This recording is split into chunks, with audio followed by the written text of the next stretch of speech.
Welcome to ஜெனி crime cuts. December 3, 2007 Kerala. தன்னோட அம்மாவை பார்க்க கேரளாக்கு வந்து 22 வயசு மதிக்கத்தக்க நீனு அப்படிங்கிற பொண்ணு கொடூரமான மரணத்தை சந்திச்சிருக்காங்க. இது மட்டும் இல்லாம அந்த பொண்ணோட அம்மாவும் அந்த வீட்டுல இறந்து கிடந்திருக்காங்க. இந்த எல்லா கொடூரமும் அந்த வீட்டுல இருந்த 7 மாச குழந்தை முன்னாடி தான் நடந்திருக்கு. தாய் மகள் இவங்க 2 பேரும் அந்த வீட்டுல நிர்வாண நிலையில இறந்து கிடக்க என்ன காரணம்? இந்த 2 பேரையும் அட்டாப்சி பண்ணின டாக்டர் சொன்ன அந்த பயங்கரமான விஷயம் என்ன? 2007 வருஷத்துல கேரள மக்களை கொலநடுங்க வச்ச இந்த பயங்கர கேஸ்ல என்ன நடந்தது, கில்லர் யாரு, மோட்டிவ் என்ன அப்படிங்கிற பல ஷாக்கிங்கான விஷயத்தை பத்தி டீட்டெயிலா பார்க்கலாம் வாங்க. இந்த மாதிரி கிரைம் கேசஸ் பத்தி தெரிஞ்சுக்க நினைக்கிறவங்க உங்களோட கனிவான ஆதரவை தெரியப்படுத்த நம்ம சேனலை சப்ஸ்கிரைப் பண்ணி லைக் பண்ணுங்க. நிறைய பேர் லைக் பண்ணாமலேயே வீடியோ பாக்குறீங்க. நீங்க தர்ற ஒவ்வொரு லைக்கும் தான் உங்களோட ஆதரவை எங்களுக்கு தெரியப்படுத்தும். சோ எல்லாரும் மறக்காம வீடியோக்கு லைக் பண்ணி சப்ஸ்கிரைப் பண்ணுங்க.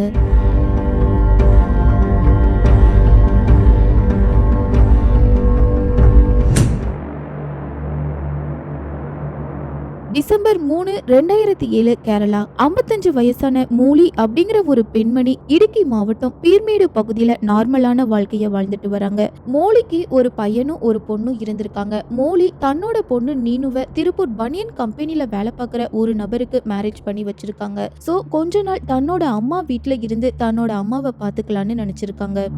இப்படி தாய் வீட்டுக்கு வந்த நீனு தன்னோட அம்மாவையும் தன்னோட 7 மாச குழந்தையையும் நல்லபடியா பார்த்துட்டு வந்த இந்த டைம்ல திடீர்னு ஒரு நாள், அதாவது 2007 டிசம்பர் 3ஆம் தேதி சாயங்காலம் 5 மணிக்கு மோலியோட வீட்டு பக்கத்துல வசிக்கிற ஒரு லேடி அந்த வீட்டை கிராஸ் பண்ணி போறாங்க. அப்படி கிராஸ் பண்ணி போகும்போது மோலியோட வீட்டு வாசல்ல ஒரு குழந்தை அழுதுட்டு இருக்கிறத பாக்குறாங்க. குழந்தையே இப்படி அழுதுகிட்டே இருக்கு, வீட்டுல உள்ள எல்லாரும் எங்க போனாங்கன்னு தெரியலையேன்னு சொல்லிக்கிட்டே அந்த 7 மாச குழந்தைய தூக்குறாங்க. அப்படி 7 மாச குழந்தைய தூக்குன அடுத்த செகண்டே அந்த லேடி பயங்கரமா ஷாக் ஆகுறாங்க. ஏன்னா அந்த குழந்தையோட உடம்புல ரத்த கரை இருந்திருக்கு. ஆனா அந்த குழந்தைக்கு எந்த ஒரு காயமும் ஏற்படல. இதனால டவுட் ஆன அந்த லேடி மோலிக்கும் மோலியோட பொண்ணுக்கும் என்னாச்சுன்னு தெரிஞ்சுக்கிறதுக்காக அந்த வீட்டுக்குள்ள போயிருக்காங்க. இப்படி வீட்டுக்குள்ள போன அடுத்த சில நிமிஷத்திலேயே அந்த பெண்மணி கத்த கூட முடியாம பயங்கர நடுக்கத்தோட வெளியில ஓடி வந்து அக்கம் பக்கத்துல இருக்கிற எல்லாரையும் மோலியோட வீட்டுக்கு கூட்டிட்டு போறாங்க. இப்போ மோலியோட வீட்டுக்கு வந்த நெய்பர்ஸ் எல்லாரும் உடனடியா போலீஸ்க்கு இன்ஃபார்ம் பண்ணிருக்காங்க. இப்போ அந்த வீட்டுல இருந்த மோலி மற்றும் மோலியோட பொண்ணு நீனு இவங்க 2 பேரும் நிர்வாண நிலையில இருந்திருக்காங்க. இது மட்டும் இல்லாம அவங்க 2 பேரோட தலையில இருந்து ரத்தம் வந்துட்டே இருந்திருக்கு. கூடவே தாய் மகள் இவங்க 2 பேரோட உடம்புல வெட்டுக்காயமும் இருந்திருக்கு. இதை பார்த்து பயங்கர ஷாக்கான போலீஸ் இறந்த உடலை அட்டாப்சிக்கு அனுப்பி வச்சுட்டு அந்த வீட்டுல கில்லருக்கு எதிராக ஏதாவது க்ளூ கிடைக்குமான்னு தரவா செக் பண்றாங்க. அப்படி செக் பண்ணின போலீஸ்க்கு அந்த வீட்டுல ஆண்கள் யூஸ் பண்ற ஒரு இன்னர் கிடைச்சிருக்கு. அந்த இன்னர்ல சில முடிகளும் இருந்திருக்கு. இப்போ தனக்கு கிடைச்ச இந்த க்ளூவை மெடிக்கல் லேபுக்கு அனுப்பி வச்ச போலீஸ் அவங்களோட அடுத்த கட்ட விசாரணைய தொடங்கியிருக்காங்க. அந்த வீட்டுல நடந்த பயங்கர சம்பவத்தை வச்சு பார்க்கும்போது தாய் மகள் இவங்க 2 பேரையும் கொடூரமா ரேப் பண்ணிருக்காங்கன்னு தெரிய வருது. ஆனா இப்படி கொடூரமா ரேப் பண்ண அந்த கில்லர் யாரு, எதுக்காக கொலை பண்ணினா, எந்த வழியா அந்த வீட்டுக்குள்ள வந்தான்னு தெரிஞ்சுக்கிறதுக்காக போலீஸ் அந்த வீட்டை சுத்தி பாக்குறாங்க.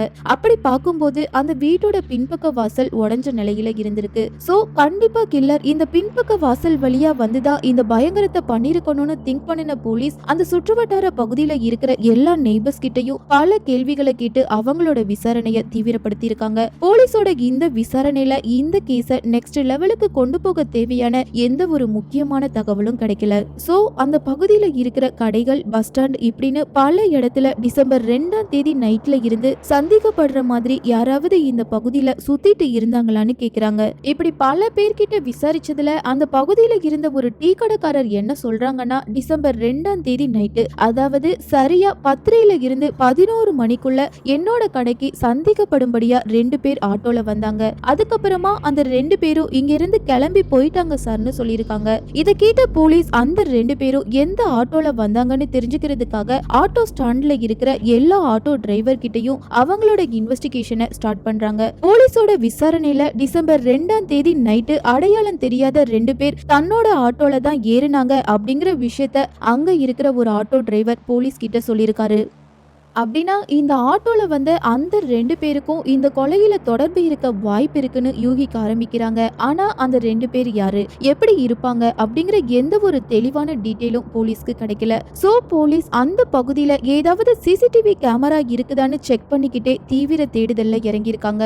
இந்த டைம்ல தாய், பொண்ணு இவங்க 2 பேரோட அட்டாப்சி ரிப்போர்ட் வந்திருக்கு. அந்த ரிப்போர்ட்ல இந்த 2 பேரும் இறந்து போனதுக்கு அப்புறமும் ரேப் பண்ணப்பட்டிருக்காங்க அப்படிங்கிற ஒரு பயங்கரமான விஷயத்த சொல்லி டாக்டரே மிரண்டு போயிருக்காங்க. இது மட்டும் இல்லாம இன்னும் சில பயங்கரமான விஷயங்களையும் சொல்லியிருக்காரு. இப்போ இந்த அட்டாப்சி ரிப்போர்ட்டை படிச்ச போலீஸ் கடந்த ஒரு மாசத்துக்கு முன்னாடி, அதாவது 2007 நவம்பர் மாசம் இதே பேட்டர்ன்ல 60 வயசு மதிக்கத்தக்க ஒரு மூதாட்டி இறந்து போனாங்க. சோ அந்த மூதாட்டியோட மர்டர் கேஸ்ல யாரெல்லாம் சந்தேக நபரா இருந்தாங்க, அப்படி சந்தேக நபரா இருந்தவங்களோட நேம் லிஸ்ட கலெக்ட் பண்ணுங்கன்னு சொல்லியிருக்காங்க. இப்போ அந்த நேம் லிஸ்ட்ல உள்ள ஒவ்வொருத்தர்கிட்டயும் தனித்தனியா இன்வெஸ்டிகேட் பண்ணின போலீஸ் சஸ்பெக்டா இருந்த எல்லாரோட போட்டோவையும் டீ கடைக்காரர் மற்றும் ஆட்டோ டிரைவர் இவங்க 2 பேர்கிட்டயும் காட்டி இந்த போட்டோல இருக்கிறவனை தான் பாத்தீங்களான்னு கேக்குறாங்க. இப்போ அதுல இருந்த ஒரு போட்டோவை பார்த்த இதே நபர் தான் டிசம்பர் 2ஆம் தேதி நைட்டு வந்தான்னு சொல்லியிருக்காங்க. அந்த நபரோட பேரு ராஜேந்திரன், வயசு 58. இந்த நபர் தான் அந்த மூதாட்டியோட மர்டர் கேஸ்ல சஸ்பெக்டா இருந்திருக்காரு. ஆனா போதுமான எவிடன்ஸ் இல்லாததுனால இந்த நபர் தான் அந்த கொலையை பண்ணுனாங்களான்னு தெரியல. சோ கடைசி வரை அந்த மூதாட்டியோட கேஸ் இன்கம்ப்ளீட்டா தான் இருந்திருக்கு. இப்போ மோலி, நீனு இவங்களோட மர்டர் கேஸ்லயும் இந்த ராஜேந்திரன் தான் சந்தேக நபரா இருக்கிறாரு. சோ ராஜேந்திரனை தேடி கண்டுபிடிச்சு கஸ்டடியில எடுத்த போலீஸ் அந்த நபர் கிட்ட இன்வெஸ்டிகேட் பண்ணினதுல அதிர்ச்சிக்கு மேல அதிர்ச்சி தரக்கூடிய பல விஷயங்கள் தெரிய வந்திருக்கு. இடுக்கி வண்டிப்பெரியார் பகுதியைச் சேர்ந்த ராஜேந்திரன் மற்றும் குமிலி பகுதியைச் சேர்ந்த சோமோன் இவங்க 2 பேரும் குவாரியில தொழிலாளரா வேலை பார்த்துட்டு வராங்க. இப்படி ஒரே குவாரியில வேலை பார்க்குற இந்த 2 பேரும் ஒன்னா சேர்ந்து மது குடிச்சிருக்காங்க. மது போதையில இருந்த ராஜேந்திரன் தன்னோட காம இச்சைய யார்கிட்ட போய் தீர்த்துக்கலான்னு யோசிக்கும் போது நீனுவோட ஞாபகம் வந்திருக்கு. ஏன்னா மோலியோட பொண்ணு நீனு தன்னோட தாய் வீட்டுக்கு வந்திருக்கிற விஷயம் ராஜேந்திரனுக்கு நல்லாவே தெரிஞ்சிருக்கு. அவனோட வேலையே எந்த வீட்டுல யாரு தனியா இருப்பா அப்படிங்கறத கண்காணிக்கிறது தான். இப்போ அந்த வீட்டுல இருந்த நீனுவோட அண்ணன் வேலைக்கு போயிட்டு எப்பவாவது தான் வீட்டுக்கு வருவான். நீனுவோட அம்மாவுக்கும் மன வளர்ச்சி சரியில்லை. சோ இந்த டைம்ல அந்த வீட்டுக்கு போனா கண்டிப்பா தன்னோட காம இச்சைய தீர்த்துக்கலான்னு நினைச்சிருக்கான்.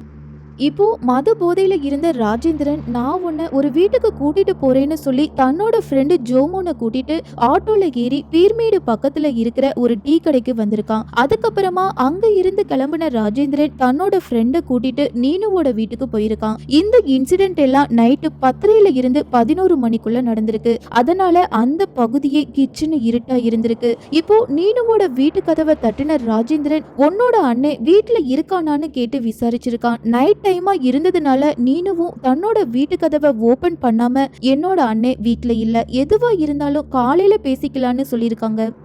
இப்போ எப்படியாவது நீனுவை அடைஞ்சே ஆகணும்னு நினைச்ச ராஜேந்திரன் அந்த கதவை யாரும் ஓபன் பண்ணாததுனால பின்பக்க வாசல் வழியா வந்திருக்கான். இப்போ பின்பக்க வாசல்ல இருந்த அந்த கதவை ஓங்கி ஒரு மிதி மிதிச்சிருக்கான். இப்படி மிதிச்ச கொஞ்ச நேரத்திலேயே அந்த கதவு உடைஞ்சு போயிருக்கு. ஏன்னா அந்த கதவு ஒழுங்கா பூட்டாம கொஞ்சம் வீக்கா இருந்திருக்கு. இப்போ அந்த வீட்டுக்குள்ள நுழைஞ்ச ராஜேந்திரன் மற்றும் அவனோட ஃப்ரெண்டு இவங்க 2 பேரும் சேர்ந்து நீனு மற்றும் மனவளர்ச்சி சரியில்லாத நீனுவோட அம்மா மூலி இவங்க 2 பேரோட கழுத்தை துண்ட வச்சு நெரிச்சிருக்கானுங்க. இதனால மூச்சு விட முடியாம இருந்த தாய், மகள் இவங்க 2 பேருமே மயக்க நிலைக்கு போயிருக்காங்க. இத தனக்கு சாதகமா பயன்படுத்த நினைச்ச ராஜேந்திரன் நீனுவை ரேப் பண்ண ஆரம்பிக்கிறான். இப்போ அந்த வீட்டுல இருந்த ஜோமோன் நீனுவோட அம்மா மோலிய ரேப் பண்ணிருக்கான். கொஞ்ச நேரத்துக்கு அப்புறம் சுயநினைவுக்கு வந்த நீனு கத்த ஆரம்பிச்ச அடுத்த செகண்டே பக்கத்துல இருந்த இரும்பு கம்பிய வச்சு நீனுவோட தலையில பல தடவை பலமா அடிச்சதுல அந்த பொண்ணு ரத்த வெள்ளத்துல துடிக்க துடிக்க இறந்து போயிருக்காங்க. அடுத்ததா அந்த வீட்டுல இருந்த நீனுவோட அம்மா தலையிலையும் பலமா அடிச்சது மட்டும் இல்லாம எந்த விதத்திலையும் உயிர் பழிச்சிட கூடாது அப்படிங்கிறதுக்காக அந்த வீட்டுல இருந்த அருவாவை எடுத்து சரமாரியா தாக்கியிருக்காங்க. கரெக்டா டிசம்பர் 3ஆம் தேதி அதிகாலையில தாய், மகள் இவங்க 2 பேருமே துடிக்க துடிக்க பரிதாபமா இறந்து போயிருக்காங்க. ஆனாலும் அந்த 2 மிருகமும் மறுபடியும் இறந்த சடலத்தோட உறவு வைக்க ஆரம்பிக்கிறானுங்க. இப்போ ரத்த வெள்ளத்துல இருந்த நீனுவை ஜோமோனும் நீனுவோட அம்மா மோலிய ராஜேந்திரனும் ரேப் பண்ண ஆரம்பிக்கிறான். இப்படியே நைட்டு ஃபுல்லா இந்த 2 பேரும் சேர்ந்து இறந்த சடலம் 2யும் மாத்தி மாத்தி ரேப் பண்ணிருக்கானுங்க. சரியா விடியற்காலை 5 மணிக்கு தான் இந்த கொடூர மிருகம் 2 பேரும் அந்த வீட்டோட முன்பக்க வாசல் வழியா வெளியில கிளம்பியிருக்கானுங்க. இந்த எல்லா கொடுமையும் நடக்கும்போது அந்த 7 மாச குழந்தையும் அந்த வீட்டுல தான் இருந்திருக்கு. கிட்டத்தட்ட விடியற்காலை 5 மணில இருந்து சாயங்காலம் 5 மணி வரை அந்த 7 மாச குழந்தை சாப்பிடாம இருந்த சடலம் பக்கத்துல தான் இருந்திருக்கு. கடைசியா அந்த குழந்தை முன்பக்க வாசல் வழியா தவுண்டு வெளியில வரும்போதுதான் இந்த எல்லா பயங்கரமும் வெளியாகி இருக்கு. இப்போ இந்த பயங்கர கொலையில ராஜேந்திரன் தான் கில்லர்னு நிரூபிக்க போதுமான ஆதாரம் இருந்திருக்கு. அதாவது நீனுவோட வீட்ல இருந்து எடுத்த அந்த முடி ராஜேந்திரனோடது தானே கன்ஃபார்ம் ஆகிருக்கு. இது மட்டும் இல்லாம இந்த கேஸ்ல நேரடி சாட்சி இல்லைனாலும் சூழ்நிலை ஆதாரம் இருந்திருக்கு. சோ இந்த கேஸை விசாரிச்ச தொடுபுழா செஷன் கோர்ட் நீதிபதி டி.யு. குருவிலை மெயின் கில்லரான ராஜேந்திரனுக்கு 2012 ஜூன் 20 மரண தண்டனை அளிச்சு அதிரடியா தீர்ப்பு வழங்கியிருக்காங்க. ஆனா இந்த கொலையில இன்னொரு குற்றவாளியா இருந்த ஜோமோன் பண்ணின கொலைக்கு முக்கியமான எவிடன்ஸ் இல்லாததுனால ஜாமீன்ல வெளியே வந்து 5 வருஷமா தலைமறைவா இருந்திருக்கான். கடைசியா ஜோமோனுக்கு எதிராக எவிடன்ஸை கலெக்ட் பண்ணினதுக்கு அப்புறம், அதாவது கிட்டத்தட்ட கொலை நடந்து 12 வருஷத்துக்கு அப்புறம் தான் ஜோமோனுக்கு மரண தண்டனை விதிச்சிருக்காங்க. ஃபைனலா இந்த இரட்டை கொலையை பண்ணின இந்த 2 பேருக்குமே மரண தண்டனை கிடைச்சிருக்கு. குடி போதையில ஒரு நபர் தான் எங்க இருக்கிறோம் என்ன பண்றோன்னு கூட தெரியாம சில தப்பான விஷயங்களை இன்னும் வர பண்ணிட்டு தான் இருக்காங்க. அரசாங்கம் இந்த மதுவுக்கு எதிராக என்னைக்கு செயல்படுவாங்கன்னு தெரியல. இந்த சொசைட்டில வாழ்ற பெண்கள் வீட்டுல இருந்தாலும் பாதுகாப்பு இல்ல, வெளியில போனாலும் பாதுகாப்பு இல்ல. இந்த கொடூரத்தை பண்ற இந்த மனித மிருகங்களுக்கு அரசாங்கம் கடுமையான தண்டனை அளிக்கணும். அந்த கடுமையான தண்டனையை பார்த்து காட்டு மிராண்டித்தனமா சில கொடூரத்தை பண்ற மனித மிருகங்கள் திருந்தணும். நீனு மோலி இவங்க 2 பேரோட இறுதி நிமிடங்கள் ரொம்பவே பயங்கரமா இருந்திருக்கு. இந்த கேஸ்ல வர்ற ராஜேந்திரன், ஜோமோன் இவங்களோட செயலை பத்தியும் இவனுங்களுக்கு கொடுத்த தண்டனையை பத்தியும் நீங்க என்ன சொல்ல விரும்புறீங்க அப்படிங்கிற உங்களோட கருத்துக்களை மறக்காம கமெண்ட்ல தெரியப்படுத்துங்க. அப்படியே இதுவரை வீடியோக்கு லைக் பண்ணாதவங்க மறக்காம வீடியோக்கு லைக் பண்ணி சப்ஸ்கிரைப் பண்ணுங்க. இதே மாதிரி இன்னொரு கிரைம் கோட்ஸோட வேறொரு வீடியோல உங்களை சந்திக்கிறேன்.